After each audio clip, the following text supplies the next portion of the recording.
Hello friends, welcome to my YouTube channel.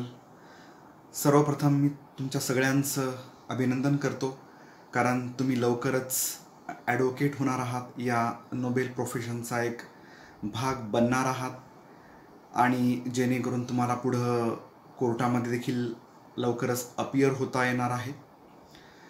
मित्रांनो, तुम्ही तुमचा जेव्हा लॉचा जो 5 इयर कोर्स आहे किंवा आफ्टर ग्रॅज्युएशन 3 इयर्स कोर्स जो आहे तो जेव्हा तुम्ही कंप्लीट करता आणि ज्या दिवशी तुमचा फायनल रिझल्ट तुमच्या हातामध्ये येतो, तुमचा मार्क्स मेमो तुमच्या हातामध्ये येतो, त्यावेळेला तुम्ही कुठलाही वेळ वाया न घालवता ॲडव्होकेट बनण्यासाठीची जी प्रोसिजर आहे, म्हणजेच इनरोलमेंट प्रोसिजर आहे, ती तुम्ही कंप्लीट करून घ्यायची आहे.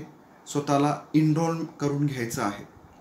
कारण जेव्हा तुम्ही लॉ ग्रॅज्युएट होता किंवा जेव्हा तुम्ही 5 इयर कोर्स किंवा 3 इयर कोर्स जो आहे लॉचा तो कंप्लीट करता, त्यावेळेला फक्त तुम्ही लॉ ग्रॅज्युएट झालेले असता, परंतु तुम्ही ॲडव्होकेट स्वतःला म्हणून घेऊ शकत नाही किंवा तुम्ही तुमच्या नावाच्या आधी ॲडव्होकेट हा शब्द लावू शकत नाही.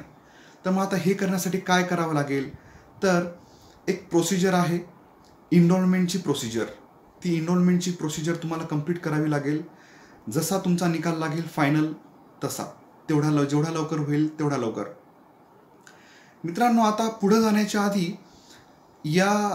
हे जे ॲडव्होकेट आहेत यांचं नेमकी काय पोझिशन आहे, त्यानंतर याचे इनरोलमेंट करण्याचे काय ॲडव्हान्टेजेस आहेत, नेमका कुठला कायदा या वकील लोकांना लागू होतो, कुठली संघटना आहे का किंवा कुठली परिषद आहे का जी या लोकांवर नियंत्रण किंवा या लोकांवर गव्हर्न करते, तर हे सगळ्या गोष्टी, तसेच इनरोलमेंट प्रोसिजरबद्दलची संपूर्ण जे स्टेजेस आहेत, म्हणजे फॉर्म कुठं मिळेल, याची फीस किती असेल, नेमके डॉक्युमेंट्स काय काय लागतील, या आणि इतर सगळ्या महत्त्वाच्या ज्या बाबी आहेत त्या आपण या व्हिडिओ मधून आज जाणून घेणार आहोत. चला तर सुरुवात करूयात आजच्या या व्हिडिओला. तुम्ही जर माझ्या या चॅनलवर नवीन असाल तर माझ्या ह्या चॅनलला सबस्क्राईब करा आणि बेल आयकॉन दाबायला विसरू नका, जेणेकरून तुम्हाला माझ्या फ्युचरमधल्या लिगल व्हिडिओचे नोटिफिकेशन मिळतील. चला तर मग सुरुवात करूयात. मित्रांनो, संपूर्ण देशासाठी ॲडव्होकेट्स ॲक्ट 1961, ॲडव्होकेट्स ॲक्ट 1961 हा जो कायदा आहे तो सगळ्या वकिलांना लागू होतो. तर हा जो कायदा आहे, या कायद्यामध्ये सगळे रूल्स, रेग्युलेशन्स, पॉवर्स, फंक्शन्स दिलेले आहेत आणि या कायद्यामध्येच बार काउन्सिल ऑफ इंडियाच्या इस्टॅब्लिशमेंटबद्दलची देखील तरतूद दिलेली आहे. आता काय आहे बार council of India? Bar council of India म्हणजे आपल्या सगळ्या वकिलांची एक हायेस्ट अथॉरिटी, एक सुप्रीम बॉडी जी रूल्स रेग्युलेशन बनवते, सगळ्या देशातल्या वकिलांवर नियंत्रण ठेवते. त्यांची जी लिस्ट आहे ती प्रिपेअर झाल्याच्या नंतर त्याचा जो सगळा रेकॉर्ड आहे ती स्वतःकडे बोलवून घेते आणि अनेक वकिलांच्या भविष्याबाबतचे किंवा त्यांच्या बेनिफिट्सबाबतचे डिसिजन घेण्याचे जे पॉवर्स आहेत ते बार काउन्सिल ऑफ इंडियाला आहेत. तर याचं आता हेड ऑफिस कुठं आहे, तर याचं जे हेड ऑफिस आहे ते नवी दिल्लीमध्ये आहे.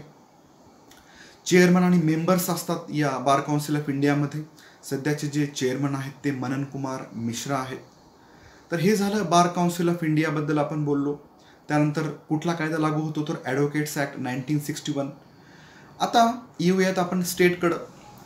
जसं की राष्ट्रीय स्तरावर, नॅशनल लेवलवर जसं बार काउन्सिल ऑफ इंडिया आहे, तसंच महाराष्ट्राच्या लेवलवर किंवा राज्याच्या स्तरावर त्या राज्यांमध्ये त्या राज्यांच्या बार काउन्सिल्स आहेत. जसं आपल्याकडं बार काउन्सिल ऑफ महाराष्ट्र आणि गोवा आहे, म्हणजेच महाराष्ट्र राज्यासाठी आणि गोवा राज्यासाठी एक कॉमन बार काउन्सिल आहे, जिथं आपल्याला आपलं इनरोलमेंट करायचं आहे आणि जे काउन्सिल आहे ते आपलं एक रोल प्रिपेअर करेल, आपल्याला सनद इश्यू करेल किंवा आपल्या बाबतीतले जे निर्णय आहेत, आपल्या बाबतीतले म्हणजे ॲडव्होकेटच्या बाबतीत, तुम्ही आता लवकरच ॲडव्होकेट होणार आहात, तर यांच्या बाबतीतले जे निर्णय आहेत किंवा इतर जे रूल्स रेग्युलेशन आहेत ते बनवायचं जे काम आहे ते बार काउन्सिल ऑफ महाराष्ट्र गोवा करते. तर नेमकं इनरोलमेंट करण्याचे काय काय बेनिफिट्स आहेत ते आपण जाणून घेऊयात. तर इनरोलमेंटचे फायदे असे आहेत की आपण इनरोलमेंट जर झालो तर कोर्टामध्ये आपल्याला क्लायंटला रिप्रेझेंट करता येतं. त्यानंतर सर्टिफिकेट ऑफ प्रॅक्टिसची जी एक्झाम आहे AIBEची त्याला देखील आपल्याला अप्लाय करता येतं. त्यानंतर इनरोलमेंट झाल्याच्यानंतर आपल्याला एक इनरोलमेंट सर्टिफिकेट मिळतं, तो प्रूफ आहे आपण ॲडव्होकेट बनल्याचा. एक ID कार्ड मिळतं ॲडव्होकेटचं, जेणेकरून आपल्याला कुणाला ॲडव्होकेट आहोत हे दाखवायचं काम पडलं तर ते आपल्याला यूज करता येऊ शकतं. त्यानंतर देशभरातल्या हायकोर्ट्समध्ये आणि सबऑर्डिनेट जी ज्युडिशियरी आहे म्हणजे सेशन्स कोर्ट, तालुका स्तरावरची जी न्यायालयं आहेत, तर या न्यायालयांमध्ये आपल्याला प्रॅक्टिस करता येते. आता यामध्ये सुप्रीम कोर्टचा समावेश होत नाही, कारण सुप्रीम कोर्टमध्ये प्रॅक्टिस करायची असेल तर AOR ॲडव्होकेट्स ऑन रेकॉर्ड ही एक्झामला आपल्याला अपिअर व्हावं लागतं, या एक्झामला सामोरं जावं लागतं. जे कॅन्डिडेट्स आहेत, जे ॲडव्होकेट्स आहेत, जे ही एक्झाम क्लिअर करतील त्यांनाच सुप्रीम कोर्टमध्ये अपिअर होण्याचे अधिकार आहेत. त्यानंतर अजून एक संधी, अजून एक बेनिफिट या ठिकाणी उपलब्ध होतो. इनरोलमेंट जर तुम्ही केलेली असेल तर कॉम्पिटेटिव्ह एक्झामला तुम्हाला अपिअर होण्याचे जे डोअर्स आहेत ते ओपन होतात. कॉम्पिटेटिव्ह एक्झामला, बऱ्याचशा कॉम्पिटेटिव्ह एक्झामला मिनिमम एलिजिबिलिटी तुम्ही ॲज अन ॲडव्होकेट असावं, तुमचं एनरोलमेंट झालेलं असावं अशी असते. त्यामुळं तुम्ही जर एनरोलमेंट झालेलं असेल तुमचं तर तुम्हाला अशा स्पर्धा परीक्षांना अपिअर होता येतं. आणि त्यानंतर सगळ्यात मुख्य म्हणजे प्रत्येकच लॉ ग्रॅज्युएटला लॉ करत असताना त्याचं एक स्वप्न असतं की त्याला त्याच्या नावाच्या आधी ॲडव्होकेट लावता यावं, त्याला त्याच्या नावाची नेमप्लेट त्याच्या ऑफिसच्या बाहेर लावता यावी, त्याचं स्वतःचं ऑफिस असावं.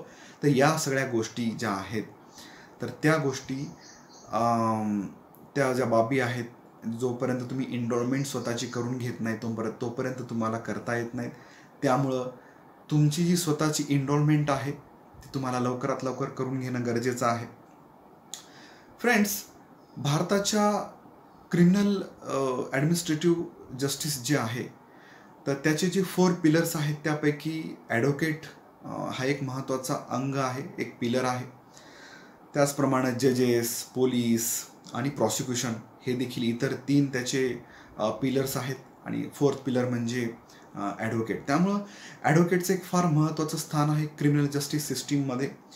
आणि ॲडव्होकेट लोकांना ऑफिसर्स ऑफ द कोर्ट म्हटलं जातं. एक डिग्निफाईड प्रोफेशन आहे, एक नोबेल प्रोफेशन आहे. गरजूंना, गरिबांना, समाजामध्ये ज्यांना आवश्यकता आहेत त्यांना न्याय मिळवून देण्याचं काम करता येतं वकील लोकांना. तसेच फॅमिली मॅटर्स असतील, वेगवेगळे ट्रिब्युनल्स आहेत देशातले, त्यांच्यासमोर अपिअर होता येतं. त्यानंतर सिव्हिल मॅटर्स असतील, क्रिमिनल मॅटर्स असतील, अशा वेगवेगळ्या कोर्टांमध्ये किंवा वेगवेगळ्या मॅटर्समध्ये ॲडव्होकेट लोकांना अपिअर होता येतं, त्यांच्या क्लायंटची बाजू मांडता येते. तर आपण बार काउन्सिल ऑफ इंडियाचं ऑफिस कुठं आहे हे पाहिलं. नवी दिल्लीमध्ये आहे. मनन कुमार मिश्रा हे चेअरमन आहेत. त्याचप्रमाणे बार काउन्सिल ऑफ महाराष्ट्र गोवा हे आपल्या महाराष्ट्र राज्यासाठी आहे. आणि याचं जे मुख्य ऑफिस आहे ते 2nd floor high court extension building 4 Mumbai इथं आहे. आणि याचे जे चेअरमन आहेत ते वसंत दिगंबरराव साळुंके सर हे जे आहेत हे याचे चेअरमन आहेत. तसेच इतर बरेच जण मेंबर्स आहेत. तर याबाबतचे जे डिटेल्स आहेत ते तुम्हाला बार काउन्सिल ऑफ महाराष्ट्र आणि गोवाची जी ऑफिशियल वेबसाईट आहे त्या ठिकाणी तुम्हाला वाचायला मिळतील. तर आता आपण इनरोलमेंट प्रोसेसला सुरुवात करण्याआधी तुम्ही जर माझा हा व्हिडिओ किंवा माझं ह्या चॅनलला सबस्क्राईब केलं नसेल तर सबस्क्राईब करून घ्या. आता आपण नेमके किती टप्पे आहेत या इनरोलमेंट प्रोसेसचे, नेमकं काय डॉक्युमेंट लागतं आणि फीस किती आहे या सगळ्या गोष्टी जाणून घेणार आहोत. तर सर्वप्रथम आपण बघूयात की नेमकं कोण इलिजिबल आहे इनरोलमेंट करण्यासाठी. तर 2009-10 नंतर जे लॉ ग्रॅज्युएट झालेले आहेत त्यांना AIB ही जी एक्झाम आहे देणं कंपल्सरी आहे. तर आता आपण इलिजिबिलिटी बघूयात. तर ज्या कॅन्डिडेट्सनी त्यांचा 3 वर्षाचा जो लॉ आहे किंवा 5 वर्षाचा जो लॉ आहे, BSL LLB असेल, BA LLB असेल किंवा after graduation BSc LLB, BCom LLB केलेला असेल, तर त्यांचा त्यांनी लॉ ग्रॅज्युएट होणं या ठिकाणी आवश्यक आहे. ही बेसिक एलिजिबिलिटी आहे. बाकी तो भारताचा नागरिक असावा वगैरे वगैरे, ते तर एलिजिबिलिटी आहेतच, त्या बेसिक कंडिशन्स. परंतु लॉ ग्रॅज्युएट म्हणजेच त्यांनी 3 वर्षाचा लॉ किंवा 5 वर्षाचा लॉ त्यांचा कंप्लीट करणं या ठिकाणी आवश्यक आहे. देशातल्या कुठल्याही विद्यापीठातून त्यांनी तो पूर्ण केला तरी चालेल. आणि बरेच जण मला विचारतात की माझं लॉ या स्टेटमधून झालं आहे, तर मी महाराष्ट्रामध्ये एनरोलमेंट करू शकतो का? तर बिलकुल करता येतं. तुम्ही कुठल्याही युनिव्हर्सिटीमधून कुठल्याही स्टेटमधून लॉ ग्रॅज्युएट जरी झालेले असाल तरी तुम्हाला महाराष्ट्रामध्ये तुम्हाला एनरोलमेंट करता येतं. तर आता आपण प्रोसेसबद्दल बघूयात, नेमकी काय प्रोसेस आहे. तर प्रोसेसचा पहिला टप्पा म्हणजे तुम्हाला एनरोलमेंटचा अर्ज विकत घ्यावा लागणार आहे. तर तो अर्ज कुठं मिळेल? तर तुम्ही ज्या शहरामध्ये आहात तिथल्या जवळच्या बार असोसिएशनमध्ये तो अर्ज विक्रीसाठी अवेलेबल असू शकतो. तिथे तुम्ही जाऊन इन्क्वायरी करायची आहे. एनरोलमेंटचा फॉर्म त्यांना मागायचा आहे. तिथं जर अवेलेबल नसेल तर बार काउन्सिल ऑफ महाराष्ट्र गोवाचे ऑफिसेस आहेत मुंबईला, औरंगाबादला, नागपूरला. या ठिकाणी देखील तुम्ही जाऊन इन्क्वायरी करून तो फॉर्म विकत घेऊ शकता. बार काउन्सिल ऑफ महाराष्ट्र गोवाचं औरंगाबादचं ऑफिस हायकोर्टमध्येच आहे. नागपूरचं देखील ऑफिस जे आहे ते हायकोर्टमध्येच आहे. आणि मुंबईचं जे ऑफिस आहे ते देखील हायकोर्ट एक्सटेन्शन बिल्डिंगमध्येच आहे. तिथं जाऊन तुम्ही तो फॉर्म विकत घेऊ शकता. फॉर्मची जी किंमत आहे ती 500 रुपये आहे. कमी जास्त होऊ शकते, दरवर्षी किमती कमी जास्त होतात, बदलतात. आणि अर्जासोबत जे आहे ते तुम्हाला मूळ एनरोलमेंटचा फॉर्म येईल. त्यानंतर एक बुकलेट येईल ज्यामध्ये तुम्हाला ॲडव्होकेटचे जे इथिक्स आहे, रूल्स रेग्युलेशन्स आहेत त्याबद्दल माहिती देण्यासाठीचं एक बुकलेट त्यांनी बनवलेलं आहे बार काउन्सिल ऑफ महाराष्ट्र गोवानी. त्यानंतर तुम्हाला एक ॲडव्होकेट्स वेलफेअर फंडचा फॉर्म येईल. आणि त्यानंतर तुम्हाला एक फॉर्मॅट येईल. तुमचं जे क्रिमिनल अँटीसिडेंट्सचं ॲफिडेव्हिट तुम्हाला द्यायचं आहे त्याचा एक फॉर्मॅट तुमच्याकडे येईल त्या अर्जासोबत. असे 4 ते 5 प्रकारचे डॉक्युमेंट्स तुम्हाला येतील. त्यानंतर आता हे फॉर्म भरत असताना तुमच्याकडे काय काय डॉक्युमेंट्स असावे त्याबद्दल आपण आता डिस्कशन करूयात. तर सर्वप्रथम तुम्हाला तुमच्या ॲडव्होकेट ड्रेस कोडवर, म्हणजे कोट आणि बँडवर, प्रॉपर युनिफॉर्मवर, जो ॲडव्होकेटचा युनिफॉर्म आहे त्या युनिफॉर्मवर तुम्हाला तुमचे पासपोर्ट साईज फोटो तुम्हाला आधी काढून घ्यायचे आहेत. ते तुमच्याकडे असणं गरजेचं आहे फॉर्म भरण्याच्या आधी. आता ते फोटो किती तुम्ही काढायचे? 7 ते 10 फोटो काढले तरी सफिशियंट होतील. जास्त काढले तरी तुम्हाला पुढं फ्युचरमध्ये ते यूज करता येऊ शकतात. आणि डॉक्युमेंट्सबद्दल आता आपण बोलूयात की हे जे आता मी सगळे डॉक्युमेंटचे तुम्हाला लिस्ट सांगणार आहे ते त्यातलं प्रत्येक डॉक्युमेंट हे तुम्हाला नोटरी करून घ्यायचं आहे किंवा गॅझेटेड ऑफिसरकडून अटेस्टेड करून घ्यायचं आहे किंवा बार काउन्सिल ऑफ महाराष्ट्र गोवाच्या मेंबरकडून तुम्हाला ते अटेस्टेड करून घ्यायचं आहे. या तिघापैकी कुणाहीकडून तुम्हाला ते अटेस्टेड किंवा नोटरी करून घेता येईल. तर पहिलं डॉक्युमेंट आहे SSCचं पासिंग सर्टिफिकेट किंवा मार्क्स मेमो. त्यानंतर HSC म्हणजे 12वीचं पासिंग सर्टिफिकेट किंवा मार्क्स मेमो. त्यानंतर लॉच्या सगळ्या सेमिस्टरचे मार्क्स मेमो तुमच्याकडे असणं गरजेचं आहे. त्यानंतर तुमचं 5 इयर कोर्स झालेला असेल तर BSLचं जे 3ऱ्या वर्षाला तुमचं जे तुम्हाला डिग्री मिळाली असेल, कन्व्होकेशनला तुम्ही अप्लाय केला असेल तर ती डिग्री, BSLची डिग्री. आणि ज्यांनी आफ्टर ग्रॅज्युएशन लॉ कंप्लीट केलेला आहे त्यांनी त्यांच्या ग्रॅज्युएशन लेवलवरचे सगळे मार्क्स मेमो प्लस त्यांच्या ग्रॅज्युएशनची डिग्री. त्यानंतर LLB तुमचं आता जस्ट तुम्ही पासआउट होत असल्यामुळे तुमच्याकडे त्याची डिग्री नसणारच आहे, परंतु तुमच्या रिझल्टसोबत तुमच्या मार्क्स मेमोसोबत LLBचं एक प्रोव्हिजनल सर्टिफिकेट येत असतं. ते सर्टिफिकेट देखील तुमच्याकडं त्याची झेरॉक्स असणं आवश्यक आहे, ती नोटराईज करून घेणं गरजेचं आहे. आणि हे सगळे डॉक्युमेंट्स जेव्हा तुम्ही हे सगळे फॉर्म तुम्ही ॲक्च्युअलमध्ये सबमिट कराल बार काउन्सिल ऑफ महाराष्ट्र गोवाच्या ऑफिसला, त्यावेळेला हे सगळे ओरिजिनल पण तुमच्यासोबत तुम्ही सोबत कॅरी करणं आवश्यक आहे. त्यानंतर कॅटेगरीमधून कुणी अप्लाय करत असेल तर त्याला कास्ट सर्टिफिकेट. त्यानंतर जे रिटायर्ड पर्सन असतील त्यानंतर त्यांना इनरोलमेंट करायचं असेल तर रिटायरमेंटचं जे लेटर आहे त्यांच्या ऑफिसकडून मिळालेलं ते देखील लेटर सोबत असणं आवश्यक आहे. त्यानंतर अजून एक तुम्हाला महत्त्वाचं या ठिकाणी अफिडेव्हिट द्यायचं आहे 100 रुपयाच्या स्टॅम्प पेपरवर. ते म्हणजे तुमच्या विरुद्ध कुठल्याही प्रकारचे क्रिमिनल बॅकग्राऊंड नाही आहे, तुम्ही कुठल्याही क्रिमिनल ॲक्टिव्हिटीजमध्ये इन्व्हॉल्व नाही आहात, याचं एक अंडरटेकिंग, याचं एक अफिडेव्हिट तुम्हाला द्यायचं 100 रुपयाच्या स्टॅम्प पेपरवर. त्याचा जो फॉर्मॅट आहे तो फॉर्मसोबत येईलच. मॅरिड ज्या लेडी कॅन्डिडेट्स आहेत ज्यांना आता इनरोलमेंटसाठी अप्लाय करायचं आहे, त्यांनी एक 100 रुपयाच्या स्टॅम्प पेपरवर त्यांच्या नावामध्ये जर बदल झालेला असेल तर तसं अफिडेव्हिट द्यायचं आहे, किंवा आणि त्यासोबतच त्यांचं जे मॅरेज रजिस्ट्रेशन सर्टिफिकेट आहे ते देखील त्यांना अटॅच करायचं आहे, त्याची झेरॉक्स कॉपी त्यांना अटॅच करायची आहे नोटराईज केलेली. आता हे सगळे डॉक्युमेंट्स तुम्ही कलेक्ट केल्याच्या नंतर प्रत्यक्ष फॉर्म भरायला सुरुवात करण्याआधी फॉर्मवरच्या ज्या सगळ्या इन्स्ट्रक्शन्स आहेत त्या केअरफुली वाचायच्या आहेत, कारण फॉर्ममध्ये दरवर्षी काही चेंजेस होत असतात, काही इन्स्ट्रक्शनमध्ये बदल होत असतात. त्यामुळं फॉर्म परचेस केल्याच्या नंतर केअरफुली वाचायचा आहे. त्यातल्या ज्या सगळ्या इन्स्ट्रक्शन्स आहेत त्या केअरफुली वाचून फॉलो करायच्या आहेत. भरताना कुठेही खाडाखोड होणार नाही याची काळजी घ्यायची आहे. जिथं जिथं तुम्हाला फोटो चिटकवायला सांगितलेलं आहे, जिथं तुम्हाला साईन करायला सांगितले तिथं तुम्हाला ती साईन करायची आहे. त्यानंतर मुख्य फॉर्मच्या शेवटच्या पेजवर तुम्हाला ज्या ॲडव्होकेटची 10 इयर्स प्रॅक्टिस झालेली आहे अशा ॲडव्होकेटचं तुम्हाला साईन घ्यायची आहे. तिथं त्यांचा इनरोलमेंट नंबर त्या ठिकाणी टाकायचा आहे.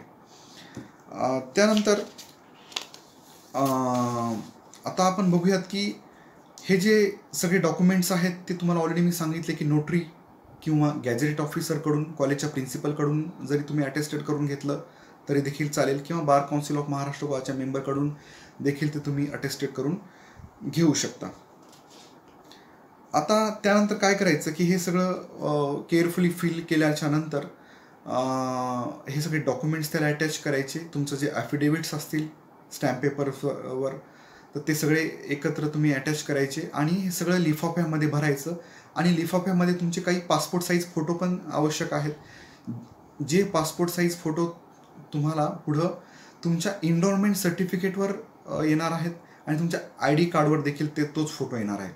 त्यामुळे फोटो तुम्ही व्यवस्थित काढा आणि व्यवस्थित त्याच्या 3-4 ज्या कॉपीज आहेत पासपोर्ट साईज फोटो तर ते तुम्ही तिथं त्या लिफाफ्यामध्ये टाकायचे आहेत. आता फीसबद्दल आपण बघूयात की नेमकी फीस किती आहे या इनरोलमेंटची. तर ओपन कॅटेगरीची आपण आधी फीस बघूयात. 15,000 रुपये ओपन कॅटेगरीसाठी फीस आहे इनरोलमेंटची. यामध्ये कुठल्याही प्रकारच्या AIB वगैरे एक्झामचा फीसचा समावेश होत नाही, फक्त इनरोलमेंट फीस आहे ही 15,000 रुपये. आता ही जी 15,000 रुपये फीस आहे ती बार काउन्सिल ऑफ महाराष्ट्र आणि गोवाला तुम्हाला द्यायची आहे. आणि 150 रुपयाची जी फीस आहे ती बार काउन्सिल ऑफ इंडियाला द्यायची आहे. तर कशा पद्धतीने द्यायची आहे तर तुम्हाला त्या अमाऊंटचा तुम्हाला बँकेतून DD काढायचा आहे, डिमांड ड्राफ्ट काढायचा आहे.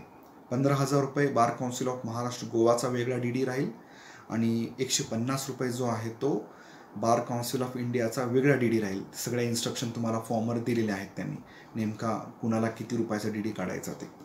अशी म्हणून 15,150 रुपये ओपन कॅटेगरीसाठी इनरोलमेंट फीस आहे.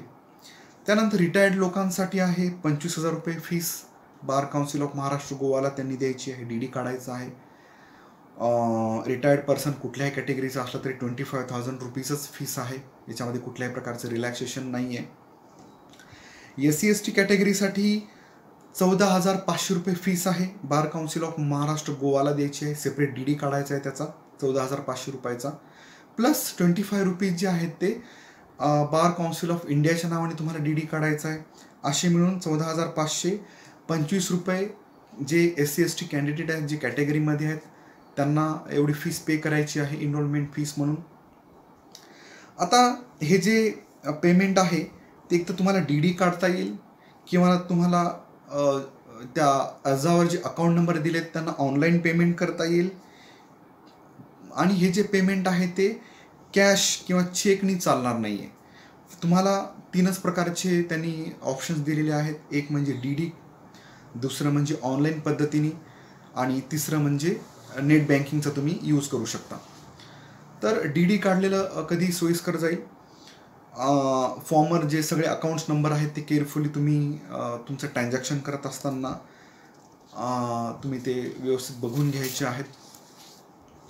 तर हे सगळं मुख्य जो अर्ज आहे, सगळे अटेस्टेड डॉक्युमेंट्स आहेत, पेमेंट रिसिप्ट्स आहेत किंवा डी आहे आणि पासपोर्ट साईज फोटो आहेत 4 ते 5 तुमचे. हे सगळे एका लिफाफ्यात बंद करून त्यावर तुमचं नाव टाकून, डिटेलमध्ये तुमचा पत्ता टाकून, तसेच बार काउन्सिल ऑफ महाराष्ट्र आणि गोवाचा जो पत्ता आहे सेक्रेटरीच्या नावाने, secretary bar council of Maharashtra आणि Goa, 2nd floor, high court extension building, fort, असा त्याचा ॲड्रेस आहे. तुमच्या त्या फॉर्मवर ॲड्रेस देखील दिलेला आहे. तर तो प्रॉपर फॉर्म त्या लिफाफ्यावर, एनव्हलपवर तुम्हाला तो ॲड्रेस मेन्शन करायचा आहे. हायकोर्ट एक्सटेन्शन, फोर्ट, मुंबई 400032 असा त्याचा पिनकोड आहे. तर हे सगळं तुम्हाला पर्सनली जाऊन बार काउन्सिल ऑफ महाराष्ट्र गोवाच्या ऑफिसला जाऊन सबमिट करायचं आहे. सबमिट केल्याच्यानंतर तुमच्या या अर्जाची स्क्रुटिनी होईल. काही त्रुटी आढळल्या तर तुम्हाला तसं कम्युनिकेट केलं जाईल आणि तुमचा जर सक्सेसफुली अप्रूव्ह झाला फॉर्म तर साधारणतः 15 दिवसात ते 1 महिन्यामध्ये तुमच्या दिलेल्या पत्त्यावर एनरोलमेंट सर्टिफिकेट आणि ID कार्ड हे तुम्हाला तुमच्या घरच्या पत्त्यावर मिळेल. त्यामुळे तुम्हाला ॲड्रेस नमूद करताना काळजीपूर्वक नमूद करायचं आहे, कुठेही चूक झाली नाही पाहिजे. कारण एनरोलमेंट सर्टिफिकेट तुमचं त्या ॲड्रेसवर तुम्हाला पाठवलं जाणार आहे. ID कार्ड देखील तुम्हाला त्या तुमच्या ॲड्रेसवर पाठवलं जाणार आहे. आता त्यानंतर तुम्हाला महिन्याभराच्या आतमध्ये तुमचं एनरोलमेंट सर्टिफिकेट आणि ID कार्ड इश्यू केलं जाईल. त्या एनरोलमेंट सर्टिफिकेटवर तुम्हाला ॲडव्होकेट म्हणून तुम्हाला एनरोलमेंट केलं आहे हे नमूद केलेलं असेल. तुम्हाला कुठल्या दिवशीपासून त्यांनी ॲडव्होकेट म्हणून एनरोल केलं आहे याबद्दल देखील माहिती त्यावर प्रोव्हाइड केलेली असेल. तसेच तुम्हाला सनद नंबर प्रोव्हाइड केला असेल. फॉर एक्झाम्पल MAH//2022 असा एक सनद नंबर असतो. MAH पासून सुरू होतो. आणि त्याचबरोबर तुमचा फोटो देखील त्या सनदवर असणार आहे. तसेच खाली सेक्रेटरी जे आहेत बार काउन्सिल ऑफ महाराष्ट्र गोवाचे